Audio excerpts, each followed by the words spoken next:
And hello, meron pala akong gustong i-share sa inyo na 4 na iba't ibang klase ng soothing gel.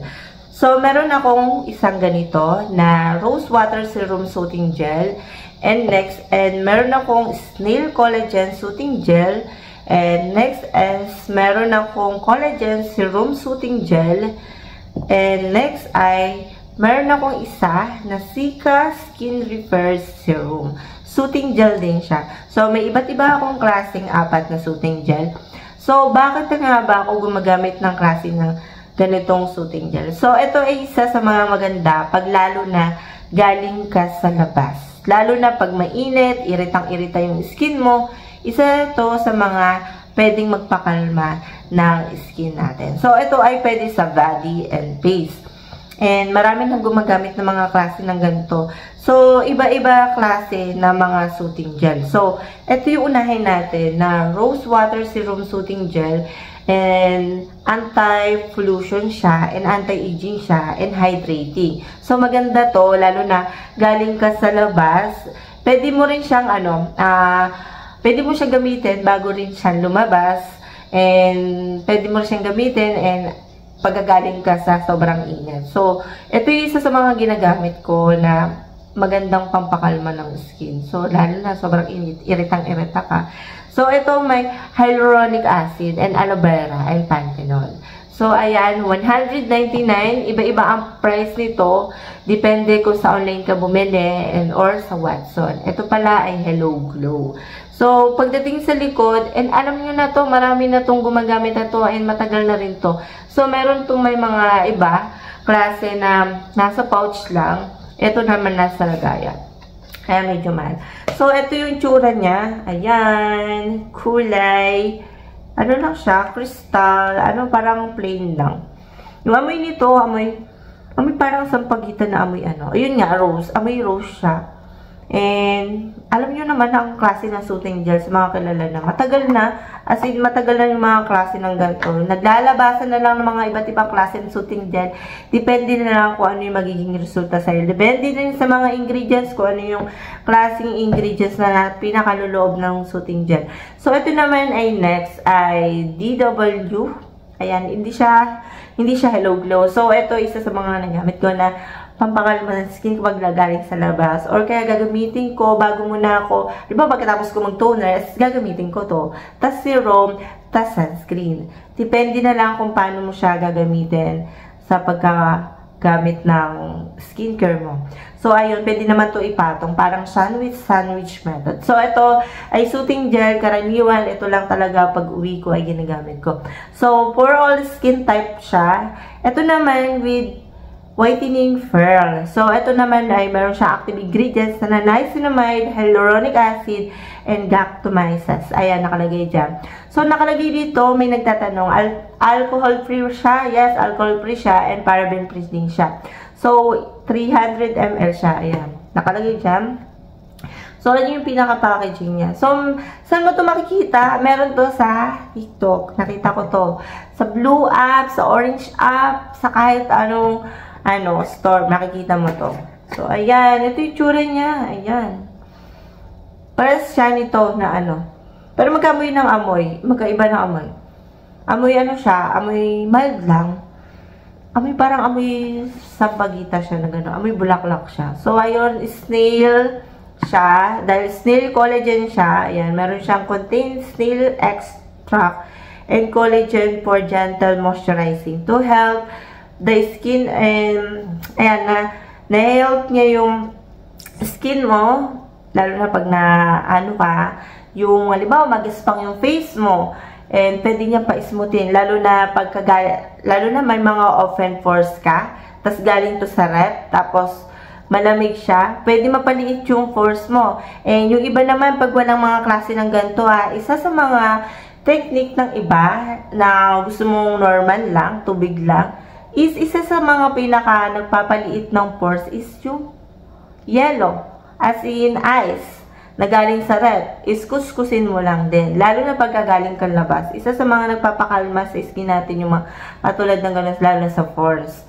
Yan, depende na lang. So, ayun, dito tayo sa isa ginagamit ko ng gabi ha. Ginagamit ko to ng gabi. Ito ay bira ko itong ginamit. Ito naman, Hello Glow. Collagen Serum Soothing Gel naman siya. Meron siyang collagen plus bakuture and hyaluronic acid. So, 300 ml din siya. So, ano yung benefits niya? Rejuvenate the skin, improve skin fairness, and hydrate and moisturize skin. So, ayun. Yung pinaka-ingredients niya, ipapakita ko sa inyo. Ang daming ingredients niya, kaya hindi ko nababagitin isa-isa yung mga ano na lang. Pwede rin siya ma-improve yung skin mo na mapakalma, ma-rejuvenate yung skin mo. Ayan. Pwede ba siya sa mga pimples or kaya sa mga magagaspang? Nakapagpalight ba siya ng ano? Kasi yung iba mga whitening. Yes, pwede naman po. Depende kung paano mo siya gagamitin. Depende rin kung anong klaseng acne yung nasa face mo. Pero mas okay na nagtatanong sa dermatologist kung anong klaseng pwede mong gamitin. Lalo na sa mga masaselan ha, sa mga face. Pwede rin kayo mag-search kung ano yung pwede sa mga acne nyo. Kasi may magtatanong dyan pagtapos nito, pwede ba siya sa mga acne, ganon. So, wala naman po ako naging pimples or kaya ano, kaya ginagamit ko siya.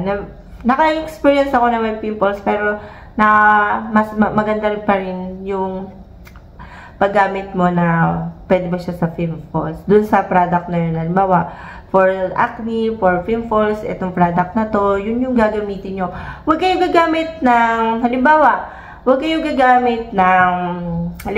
cream, or kaya toner, or kaya, cream, toner, ayan, yung mga yan. Kung meron kayong acne, tas nakalagay yung for pimples, for acne, huwag kayong gagamit ng ganon.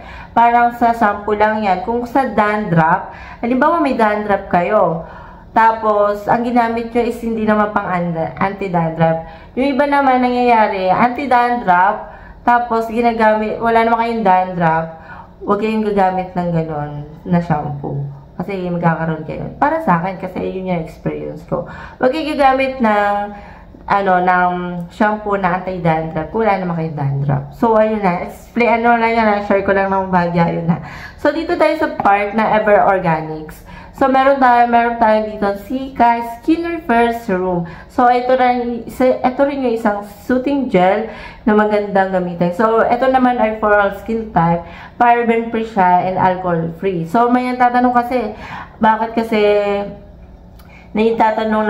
paraben-free or alcohol-free? Dahil ayun yung ayaw nila na sa ingredients. So, ayun, meron itong Centella Asiatica, hyaluronic acid, and vitamin C. And alam nyo naman ang Centella Asiatica is maganda sa face talaga. So, ayan, ito naman yung sa likod. Ayan, maganda to, nakaka-refer to na skin, lalo na pinapakalma niya yung skin mo sa mga magagaspang, maganda rin siya. Alam nyo ba ang trabaho ng mga soothing gel is nakakapakalma ng face. Lalo na pag nasa rep to mga to, napakalamig. Isa rin to sa mga maganda sa pores, na iniliit yung mga pores nyo. So, yun yung na-experience ko, sinishare ko lang. So, sasabihin ng iba, hindi naman naka-experience.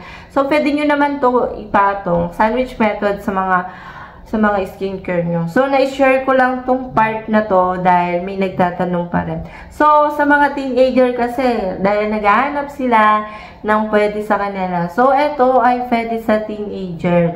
Dahil may mga kilala akong gumagamit ng ganito sa teenager. Umaga at gabi nila ginagamit to. Lalo na pag umuwi sila, sabi ko, pwede nyo siyang itry. Pwede nyo siyang gamitin pagkagaling kayo sa labas. Lalo na sa skin dito. Ayan. Hindi ko pa pala ito napapakita. Ayan. Ito yung laman niya. Katulad to ng iba. Bihira ko siya magamit to. Pwede nyo rin siya gamitin ng gabi. Umaga tsaka gabi. So, ito yung naman loob dito. Kulay puti to. Iba to sa lahat. Ayan. Hindi siya katulad ng isa. Ayan. Makintab siya. So, malagkit ba to sa face pag ginagamit? So, hindi po. Itapat nyo lang po sa inyong blower. Pero pag sobrang dami, kailangan nyo lang i-massage yung face nyo. So, ayan. Yan. Ganon-ganon lang. Kasi nga, malamig siya sa face. So, halimbawa, meron kayong yellow ay galing sa face. Mag-yellow muna kayo. And after mag-yellow is maganto kayo. Yun lang, And nag-share lang ako ng part ng pagkagaling sa init kasi kailangan nyo pakalmahin yung skin nyo na para iwas din sa mga pwede magkaroon kasi ng pimples. Yung iba kasi talaga na-irritate yung face. Tapos pagkagamit ng maglalagay sila ng sunscreen kaagad or kaya ganun. Pwede kayo gumamit ng yellow tas sunscreen. Or kaya yellow, wala kayong mga ganito. Share ko lang is yellow. Nakakaganda sa face. Ay, nakaka-pinkish sa face. So, ayun lang yung masasabi ko dito. And share ko lang yung gusto kong i-share na kung anong meron ako sa skincare ko ngayon. Kung anong ginagamit ko. Hindi naman ako nagsasabay-sabay.